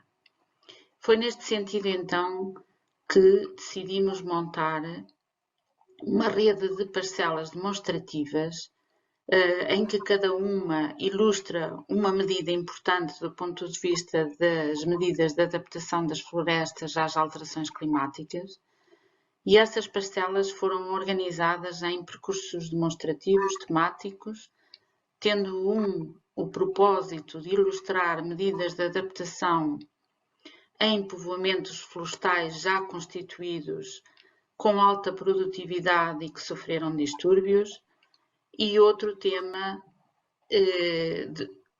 demonstrar práticas de gestão adaptativa e de planeamento da arborização à escala da paisagem em áreas que sofreram grandes incêndios florestais. Assim, a rede de parcelas na Serra da Lousã é constituída por povoamentos que pertencem a uma floresta considerada como floresta modelo no PROF, do Centro Litoral, e é formada por povoamentos com gestão do ICNF desde 1943. Foi assim possível montar uma rede de parcelas uma rede de 8 parcelas, em que se ilustram aspectos como a utilização de uma diversidade de espécies, com modelos de silvicultura com povoamentos mistos, onde se pode realizar uma silvicultura de coberto contínuo, ou seja, transitar de uma estrutura de um povoamento a outra sem necessidade de realizar cortes rasos, e ainda como alterar regimes de desbastes e rotações em povoamentos muito sujeitos à exposição pelo vento. Neste diapositivo ilustram-se algumas das parcelas, como por exemplo um povoamento de castanheiro com alta produtividade, um povoamento puro de pinos nigra que sofreu distúrbios, onde as clareiras estão a ser ocupadas com pseudotsuga e que pode, por exemplo, transitar para um povoamento misto no futuro, de pinos nigra e pseudotsuga, um povoamento misto de pseudotsuga e ciprestes com alta produtividade, um povoamento misto de carvalho roble e castanheiro também com alta produtividade, que pode também evoluir no futuro ou ter vários percursos de evolução no futuro, um misto por manchas de carvalho americano e castanheiro e ainda uma talhadia mista de carvalho roble e castanheiro, que pode ser ou que ilustra a possibilidade de utilizar este povoamento para a produção de material linhoso de diferentes dimensões. Em cada uma das parcelas está a ser feita a sua documentação, ou seja, faz-se uma caracterização geral dos distúrbios que essa parcela sofreu, da regeneração natural que tem, uma avaliação da biodiversidade ou do uso social que esse povoamento possa ter, das práticas de gestão que foram aplicadas desde o seu início e ainda das medidas de adaptação que podem, digamos assim, foram tomadas ou que podem vir a ser tomadas para tornar estes povoamentos mais resilientes. Nestes povoamentos instalaram-se também parcelas biométricas para recolher dados sobre quer a potencialidade produtiva, quer a regeneração natural, no sentido de deixar instaladas parcelas que, permanentemente, que possam vir a ser seguidas no futuro e que possam continuar a fornecer evidência sobre medidas de adaptação com sucesso. Este diapositivo mostra exatamente esse processo de recolha de informação e de documentação das parcelas demonstrativas.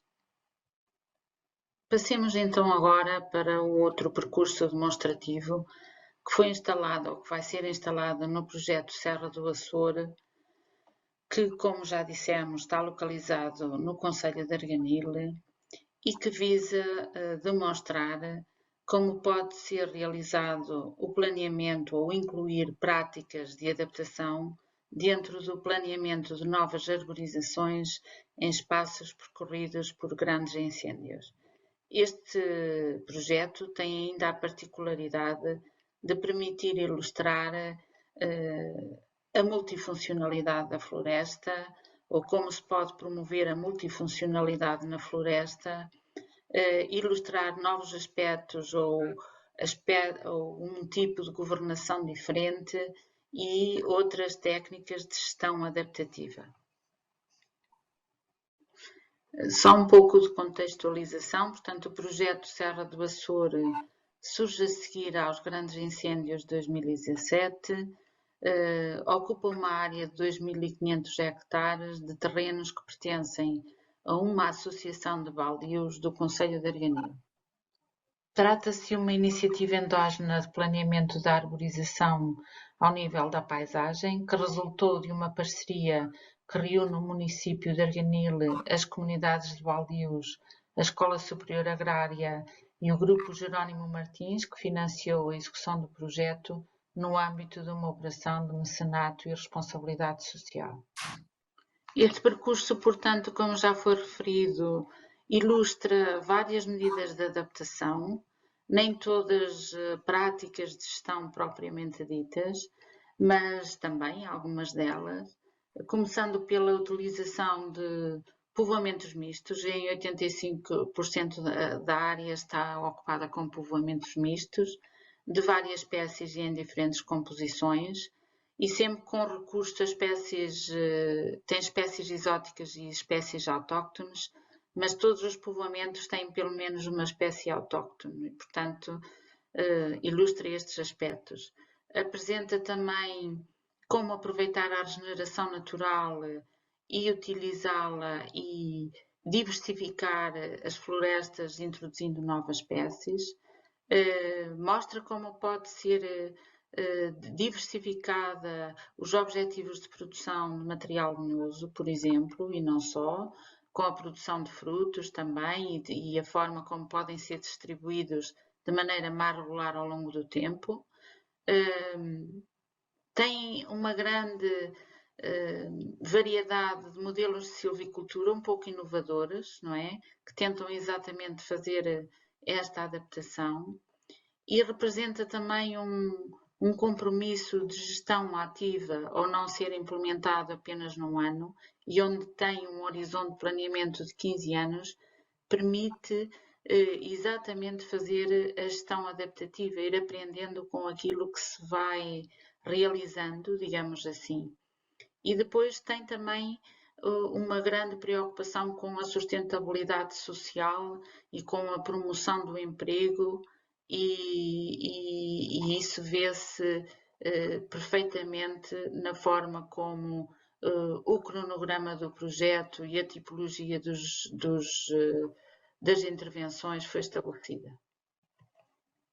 Para demonstrar como se faz a gestão adaptativa, vai ser ainda instalada uma rede de parcelas exemplificativas de como se pode aprender a fazer a promoção da migração de espécies características de climas mais quentes, nomeadamente do sobreiro.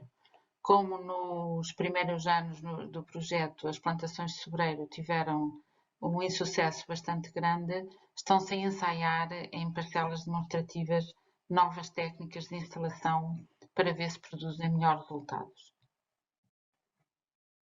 E para terminar, dizer só que estes percursos demonstrativos que foram criados à partida com a função ou com o objetivo de demonstrar práticas de gestão adaptativa, acabaram por depois, ou acabamos depois por lhe atribuir outras finalidades e utilizá-los para fazer outras coisas igualmente relevantes, nomeadamente para promover a discussão sobre as medidas de adaptação das florestas às alterações climáticas e a sua ordenação em termos de prioridade, e também para documentar a gestão de povoamentos que cada vez são menos abundantes na região centro e permitir recolher evidências técnico-científicas de como é que a floresta pode ser adaptada às alterações climáticas aqui no nosso país, na nossa região.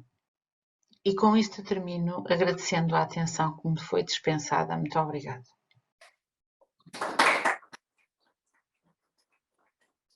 Muito obrigado à colega. Agora, por fim, the last but not the least, Renata Pacheco, Irina Chusca, Ana Sequeira, Conceição Colasso, do Centro de Ecologia Aplicada Beata Neves, Instituto Superior de Agronomia, Universidade de Lisboa, Educação para os Incêndios Florestais, uma revisão dos materiais didáticos disponíveis. Tem aqui o PowerPoint, né? Sim. Então, já vou me apresentando para ganhar tempo, para podermos avançar mais rápido. Então, meu nome é Renata, sou do Brasil, né? Sou engenheiro ambiental de formação. Sei lá. Eu vim cá fazer meu doutoramento, fiz na Faculdade de Engenharia da Universidade do Porto. Meu doutoramento em Engenharia e Políticas Públicas, trabalhei a questão dos incêndios residenciais. E agora eu sou investigadora do Centro de Ecologia Aplicada do Professor Beata Neves, do ISA, né? Do Instituto Superior de Agronomia da Universidade de Lisboa. E o que eu vou apresentar aqui hoje é uma revisão que nós fizemos que vai servir para vários projetos que eu também vou mencionar muito brevemente. O título é Educação para os Incêndios Rurais, uma revisão dos materiais didáticos disponíveis. Então, a equipa já foi apresentada, então vou dar seguimento. Então, vou fazer uma brevíssima introdução, que eu acho que todo mundo já está mais familiarizado com o assunto, né? Então, como nesse contexto que nós estamos, prever as consequências das alterações climáticas está entre os maiores desafios, né? E nesse sentido, as projeções indicam que os incêndios rurais ocorrerão com frequência cada vez maior e maior intensidade. E nesse sentido, então, torna-se fundamental educar a população para estar preparada para lidar com esses eventos, visto que eles vão acontecer. E nesse sentido, esse estudo traz uma revisão do estado da arte dos materiais didáticos sobre os incêndios rurais disponíveis online e acho que talvez seja o controle remoto. Se calhar para nos desligar. Revisão do estado sobre os materiais então, didáticos sobre incêndios rurais disponíveis online, então, em termos mundiais, né? Então, agora, como que nós realizamos essa investigação? Então, primeiro realizamos buscas online, por meio do Google mesmo. Elas foram feitas entre julho e agosto deste ano, e nós usamos palavras-chave do tipo floresta, fogo, incêndio, educacional e didático, né? E nós usamos um método do tipo bola de neve, no qual nós fomos associando esses termos de várias formas, né? De forma a maximizar o número de resultados encontrados, ou seja, então associamos, por exemplo, floresta, incêndio, didático, floresta, fogo, educacional, e assim sucessivamente. Nós realizamos buscas em 5 línguas formais: espanhol, francês, inglês, italiano e português. Escolhemos essas línguas porque a gente conseguia ler os membros da equipe sem tradutores, né? Mas também encontramos resultados em catalão e galego. E uma vez imposto desses resultados, nós procedemos com uma análise documental, que é para exatamente examinar o conteúdo. E aqui, muito brevemente também, os tópicos que nós analisamos em termos de conteúdo. Para qual país esse material tinha sido desenvolvido, qual que era o público-alvo, se era um público mais geral, se era um específico para bombeiros, se era para estudantes, E estudantes nós classificamos pelas idades, visto que a terminologia às vezes muda de país para país. E também será um material direcionado à população rural, e nós também avaliamos qual era o formato que o material era apresentado, se era apenas um documento escrito, se tinha um vídeo, um website, tinha algum tipo de atividades, tinha diapositivos, livros e também aplicações de telemóvel. E, por fim, nós analisamos quais eram os assuntos tratados em cada um desses materiais. Eu não vou descrever aqui por causa do tempo, mas nos resultados eu volto a tocar nesse assunto. Então, agora já iniciando com os resultados, né? Então, depois de ter feito as buscas com os critérios que eu mencionei anteriormente, nós encontramos 66 referências diferentes de 13 países. Queria também destacar que mais de 62% das referências foram de 3 países, nomeadamente Estados Unidos, Espanha e Portugal, que foram países, como acho que todo mundo sabe, nos últimos 5 anos, né, todos eles experienciaram eventos extremos de fogo. E também queria salientar que a Espanha e Portugal, né, estão no clima mediterrâneo, que os Estados Unidos também tem uma zona na região da Califórnia, também é clima mediterrâneo, porque, como nós sabemos, né, é um ecossistema bastante propenso ao fogo. E agora, em termos do público-alvo, né?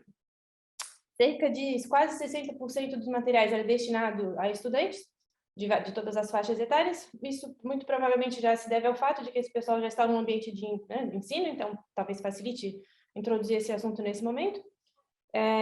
Na sequência, para o público geral, cerca de 30% das referências foram o que nós encontramos, ou seja, era mesmo para a população como um todo. E também queríamos destacar aqui que diretamente para a população rural foram poucos os materiais encontrados, que talvez seja um problema, visto que grande parte dos incêndios começa exatamente nesse cenário rural, mas também, mas possivelmente não quer dizer que esses materiais não existam, só como a nossa busca foi meio digital, talvez essa população mais idosa, assim, não tenha, ou rural não tenha tanto acesso à tecnologia, portanto, esses materiais existem, mas não estão postos em meios digitais. Agora, quanto ao formato, queria também destacar que a maioria das referências para o público geral estava apresentada na forma de um documento escrito, websites e vídeos, e a maior variabilidade de materiais que nós encontramos, né, nessa busca estavam direcionados exatamente a estudantes, o que também não é talvez de se surpreender, visto que essa geração de estudantes atuais estão mais familiaridade com a tecnologia, e a busca foi meio digital, então eles tinham mais meios, né, para interagir. Agora, sobre os resultados, pelo tempo aqui, eu vou me focar nos 4 tópicos assuntos mais abordados e nos 4 menos abordados no material que nós encontramos, né? Então, a maioria deles, mais da metade, procurou apresentar aspectos ecológicos dos incêndios, ou seja, explicar que o fogo faz parte da dinâmica do ecossistema, tentar assuntos assim dessa natureza. Vários também se preocuparam em apresentar, quase metade, os principais conceitos sobre o fogo, ou seja, o que é uma combustão, quais são os elementos necessários para que ela aconteça. Quase metade também dos materiais tratou da prevenção, ou seja, o que pode fazer para tentar evitar, né, os incêndios. E também 44% tratou do que fazer, né, ou seja, segurança em caso de incêndios, ou seja, uma questão muito voltada aqui para a autoproteção. E no outro extremo, os assuntos menos tratados estão, entre eles, alterações climáticas, até que é uma coisa de se surpreender, né, visto que é um assunto que está sempre em voga. A recuperação pós-incêndio também é pouco discutida, preocupações com a saúde como um todo, e também preocupações econômicas, ou seja, esse aspecto socioeconômico não é tão coberto por esse tipo de material. Agora, partindo para as conclusões, então, esse estudo fez uma revisão do estado da arte sobre materiais educacionais sobre incêndios rurais disponíveis online. Ele não teve como objetivo, nesse momento, pelo menos, analisar a qualidade desse conteúdo, era mesmo mapear, ver quais são as possíveis lacunas, né? E, como nós vimos, a maior parte dos materiais encontrados é direcionados a alunos e poucos à população rural. A maioria das referências apresenta os principais conceitos e aspectos ecológicos sobre fogo, assim como trata da prevenção, ou seja, muito nessa linha da autoproteção. Poucos tratam de aspectos da natureza social e econômicas e alterações climáticas. Agora, pensando, né, daqui para frente, então, futuros materiais educacionais deveriam procurar incluir uma abordagem multidisciplinar ao assunto, incluir a questão das alterações climáticas, e, nesse sentido, esse presente estudo ele foi muito motivado pelos outros projetos do CABN, que eu já vou mencionar muito brevemente na sequência, e também, para uma próxima etapa, pretende expandir essa revisão, de modo a incluir mais referências em outras línguas e seguir aprimorar o entendimento sobre o estado da arte, sobre educação para os incêndios rurais. Nós temos na equipe uma colega que é do leste europeu, então ela consegue, já está trabalhando nisso, ela conseguiu encontrar mais ainda referências. Então, só queria aproveitar a oportunidade para mencionar 2 projetos que vão se aproveitar muito desses resultados dessa nossa revisão, e também um outro que é sobre educação ambiental. E mais informações vocês podem procurar no site do CABN. Então, mencionar o grande motivador desse estudo, que foi esse projeto EduFire. O nome dele é Kit de Ferramentas Educacionais para Escolas Secundárias sobre Incêndios Rurais no Contexto das Alterações Climáticas. Então, nesse projeto, a ideia mesmo é desenvolver aulas prontas para que os professores possam complementar os materiais educacionais dele já sobre a temática dos incêndios, né? Tudo que for produzido nesse projeto vai ficar disponível online, vai ser de acesso aberto.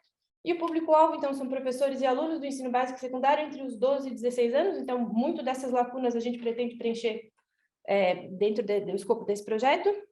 Também mencionar brevemente o projeto FireHES, o projeto EduFire, o Erasmus Plus, né? E esse FireHES é um projeto europeu, então, o nome dele é Tecnologias Inovadoras e Soluções Socioecológicas e Econômicas para Territórios Resilientes ao Fogo na Europa. Esse projeto tem mais de, acho que são 34 parceiros, 4 só em Portugal, e a parte que o CABN coordena é a criação de um portal sobre a cultura do fogo na Europa para educações para os incêndios. E quando eu digo que cultura do fogo não é só a questão técnica do fogo, mas é realmente ver como que o entendimento do fogo se expressa em todos os aspectos da cultura, seja em músicas, poesia, histórias, lendas, e partir dessa perspectiva para, enfim, tentar criar materiais que se incorporem bem na cultura dos países que cá estão. A partir de, acho que ano que vem, deve ter um mestrado de Belas Artes a trabalhar nessa interface, mestrando.